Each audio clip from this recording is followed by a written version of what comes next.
برادرای عزیز، خواهرایی که صدای من رو میشنوین، هر چیز که میده شوه خراب میشه. چی میشه؟ ولی قلب که میده شوه آباد میشه. قلب شیشه خانه نیست. در قلب چرکه ها است، در قلب گناه ها است، در قلب خاکستر است، در قلب سیاهی هاست. قلب جای خداست. میده شوه چی معنا؟ اونمو سیاهی هایش رو میده کو، گناه هایش رو بشکن. او مثل سیر شده. اینه دیوال سعی کنن، این دیوال است، این رنگ دیوال شده، اینی کاشی شده.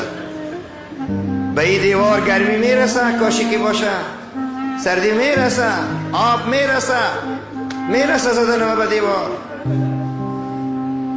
چرا قلب ما بی تاثیر شده؟ کاشی گناه، زغال گناه قلب را فرا گرفته.